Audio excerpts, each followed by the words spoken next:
জানবো। ঠিক আছে, আমরা সারা দিনে যা কিছু করি আমরা কাকে দিয়ে করি? সারা দিনে আমরা যা কিছু করি আমরা কাকে দিয়ে করি? যেমন একটা উদাহরণ দিই, এই যে আমি কথা বলছি, তাহলে আমি কি দিয়ে বলছি? মুখ দিয়ে বলছি, তাই তো? তেমনি আমরা সারা দিনে যা কাজ করছি কাকে দিয়ে করছি?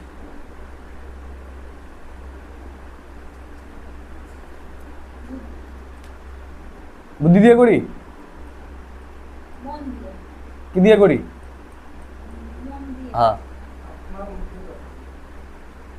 আমরা যা কিছু করি মন দিয়ে করি, তাই না? ওইটা পরে আমরা জানবো। তাহলে আমরা যদি দেখি বেসিক্যালি আমরা মন দিয়ে সব করছি। এই যে আমি কথাগুলো বলছি, যারা কান দিয়ে শুনবে তারা ভুলে যাবে, আর যারা মন দিয়ে শুনবে তারা কি? তারা ভুলবে। তাহলে কান দিয়ে নয়, কি দিয়ে শোনা উচিত? মন দিয়ে শোনা উচিত। চোখ দিয়ে নয়, কি দিয়ে? মন দিয়ে দেখা উচিত। হাত দিয়ে নয়, কি দিয়ে? মন দিয়ে কাজ করা উচিত। তাহলে ইন্দ্রিয় এবং মন এই দুটোর সংযোগ ছাড়া আমরা কোনো কাজ করতে পারি না। পারি? পারি। যেমন আমি খাচ্ছি কিন্তু আমার মন রয়েছে অন্য কোনো জায়গায় পড়ে, খাবার স্বাদ বুঝতে পারবো? পারবো? বুঝতে পারবো।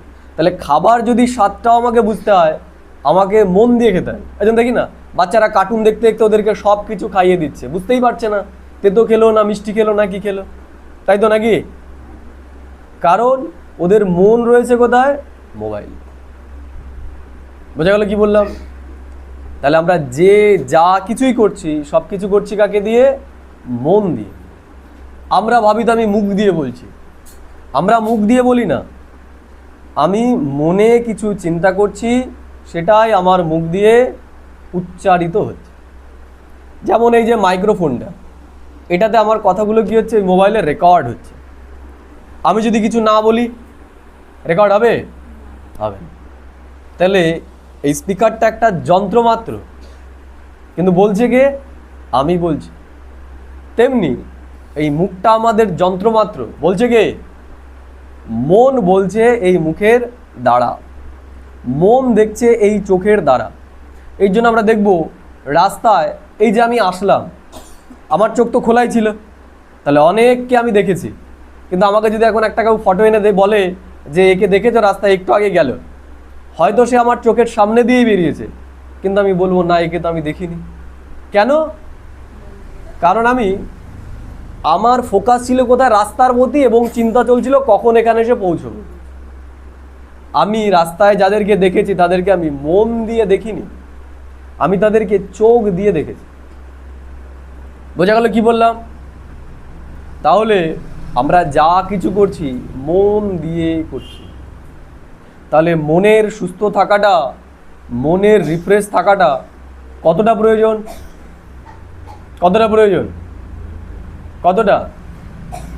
ইন্দ্রিয়ের কোনো কিছুতে ডিস্টার্ব হলেও চলবে, আমার হাতে যদি একটু ব্যথা থাকে তাও চলবে, আমার চোখে যদি সমস্যা থাকে তাও চলবে, কারণ অন্য কোনো কাজ, অন্য কোনো ইন্দ্রিয় তো আমরা আছে। আমি চোখ দিয়ে দেখতে পাচ্ছি না, কান তো আছে, কান দিয়ে আমি শুনতে পাচ্ছি, তাই তো? কিন্তু মন যদি আমার খারাপ হয়, মন যদি আমার ভালো না হয়, কোনো কিছুই কাজ করবে? করবে না, করা তো যাবে না। এই জন্য আমরা দেখবো যেদিন আমাদের মন খারাপ সেদিন আমাদের কি কি ভালো লাগে? কি কি ভালো লাগে? না আমাদের খেতে ভালো লাগে, না আমাদের কিছু শুনতে ভালো লাগে, না কোথাও ঘুরতে যেতে ভালো লাগে। ভালো লাগবে? যেই মায়ের সন্তান মারা গেছে অকালে, তার কি অবস্থা? তার কি ভালো লাগবে? কারণ আঘাতটা কোথায় লেগেছে? এই আমাদের পাড়াতেই 2-3 মাস আগে একটা ছেলে মারা গেছে 21 বছরের। আমি ওর মাকে সেদিন দেখছিলাম, জল আনতে গেছি, আমি দেখছিলাম যে দেখে মনে হচ্ছে মানে বড় ধরনের কোনো রোগ হয়েছে, লোকের ক্যান্সার ট্যান্সার হলে যেরকম হয়, সে হাঁটতেও পারছে না, মানে হাঁটছে, কেঁপে যাচ্ছে, দুলছে, সমস্যা কোথায়? কোন ডাক্তার সারাবে? কোনো ডাক্তার সারাতে পারবে না, কারণ সমস্যাটা কোথায়? মনে। সে কোনো কিছুই করতে পারবে না। বোঝা গেল কি বললাম? তাহলে মন সম্পর্কে জানা কতটা গুরুত্বপূর্ণ? কতটা? এই দুনিয়ার সব থেকে বেশি যদি কোনো কিছু ইম্পর্টেন্ট হয়, সেটা হচ্ছে মন।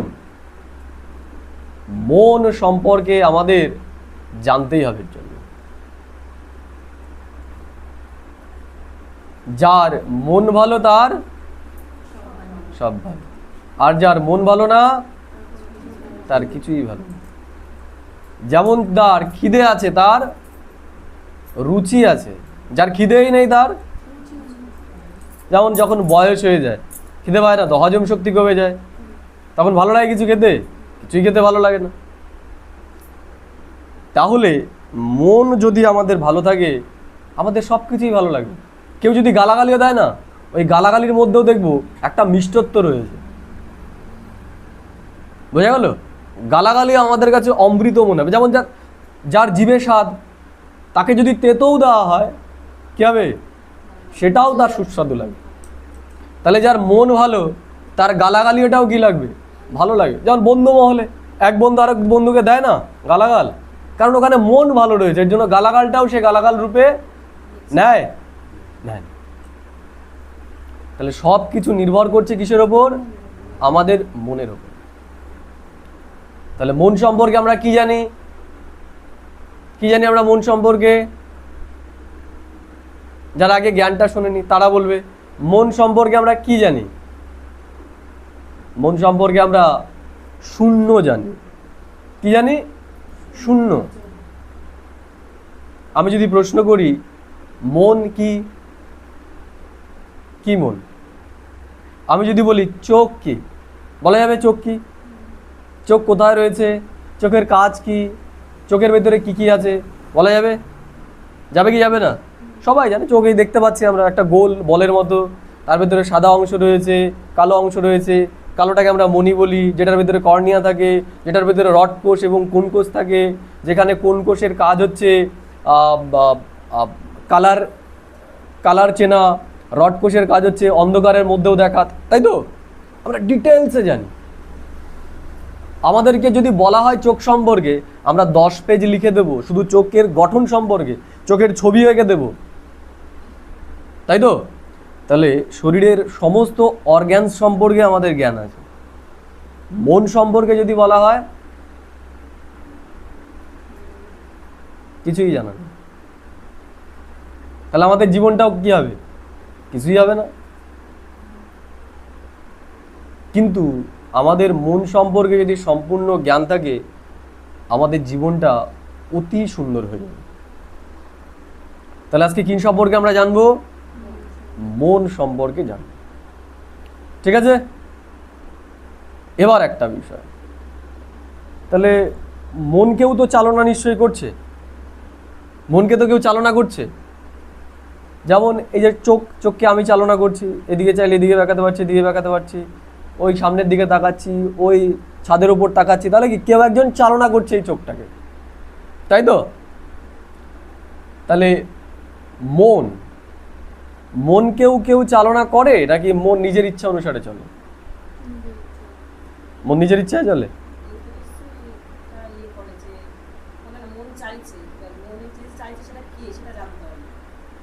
তাহলে মন চাইছে, তাহলে আমরা যা কিছু করছি কার ইচ্ছায় করছি? কার ইচ্ছায় করছি? মনের ইচ্ছায়। এর জন্য বলে না যারা আছে, মন যা চায় মনকে তাই দিতে হয়, তাই খেতে হয়, তাই তো বলে না যে যা চায় তাই খাবি মনে। তাহলে দেখা যাচ্ছে একটা বাচ্চা, আমি বললাম বাচ্চা যা চায় ওকে তাই করতে দাও, কি হবে? বাড়িতে যদি একটা চাকু থাকে, বাচ্চা চাকু নিয়ে খেলতে ভালোবাসে, বাসে না? বাসে তো, বটি নিয়ে খেলবে, চাকু নিয়ে খেলবে। আমরা কি করি? খেলতে দিই তো? দিই? খেলতে দিই না। কেন? কারণ জানি ও বাচ্চা, ওকে যদি ঠিকভাবে চালনা করা না হয় ও কি করবে? নিজেকেই ক্ষত বিক্ষত করবে। মন কি? মনও একটা বাচ্চা। মনকে যদি মনের মতো ছেড়ে দিই, মন কি করবে? আমাদের ক্ষত বিক্ষত করবে। ওকে যদি আমরা ঠিক করে চালনা না করি, যেমন বলা হয় না, মন হচ্ছে জংলি ঘোড়ার মতো। কি বলা হয় মনকে? জংলি ঘোড়ার মতো। মনের ইচ্ছা কোনোদিন পূর্ণ হয়? হয়? এই দুনিয়ার সব থেকে যে ধনী ব্যক্তি ইলন মাস্ক, সে তার মনকে সন্তুষ্ট করতে পেরেছে?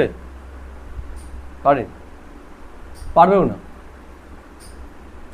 কারণ আমরা প্রত্যেকেই মনকে ছেড়ে দিয়েছি। যেমন ঘোড়াকে যদি অনুশাসন করতে হয় কি দরকার? লাগাম দরকার। তাহলে মনও হচ্ছে ঘোড়ার মতো, মনও হচ্ছে বাচ্চার মতো, ওকে অনুশাসিত করা উচিত। বুঝে গেল? মনকে লাগাম দেওয়া উচিত। এমন নয় যা ইচ্ছা তাই করব, যা ইচ্ছা তাই বলবো, যেখানে ইচ্ছা সেখানে যাব, মনে যা আসছে বলে দিলাম। ও আমার মন একদম সাফ, আমার মুখে এসছে বলে দিয়েছি, মনে এসছে বলে দিয়েছি, আমার ভেতরে অত প্যাঁচ ট্যাঁচ নেই। তারপরে কেন বললাম? কথাটা না বললেই হতো। একটু যদি ভেবে চিন্তে বলতাম তাহলে এই সমস্যাটা হতো। বলি কি বলি না? বলি। মনকে দিয়ে আমরা সব করছি, কিন্তু মনের ওপরও অনুশাসন দরকার, একজনের লাগাম ধরা দরকার। বোঝা গেল কি বললাম? না হলে মন আমাদের ক্ষতি করবে, মন আমাদের ক্ষতবিক্ষতই করবে। তাহলে এই লাগামটা ধরবে কে? এই লাগামটা ধরবে কে? এখানেই আসছে আমি, আমাকে ধরতে হবে লাগাম। কাকে ধরতে হবে? আমাকে লাগাম ধরতে হবে। যেমন ঘোড়ার লাগাম ধরে কে? ঘোড়ার যে সারথি, তাই না? বাচ্চাকে অনুশাসনের মধ্যে রাখে কে? তার যে মা বাবা। তাহলে এখানেও মনটা কার? আমার মন। তাহলে লাগাম ধরতে হবে কাকে? আমাকেই ধরতে হবে, তাই তো? তাহলে এবার প্রশ্ন, তাহলে মন সম্পর্কে আমরা জানলাম, মন দিয়ে কাজ করি। এখনো কিন্তু জানিনি মন কি, কোথায় থাকে, কি করে, এখনো জানিনি কিন্তু পুরোপুরি। শুধু জানলাম আমরা যা কিছু করছি সব মন দিয়েই করছি। এবার তাহলে আলটিমেটলি যেটা পেলাম, যে সবার উপরে একজন রয়েছে, সে কে? ইন্দ্রিয়ের ওপর রয়েছে মন, মনের ওপর রয়েছি কে? আমি নিজে, স্বয়ং, অহম। তাহলে এবার প্রশ্ন, লাস্ট প্রশ্ন, এরপর আর প্রশ্ন, এই আমিটা তাহলে কি?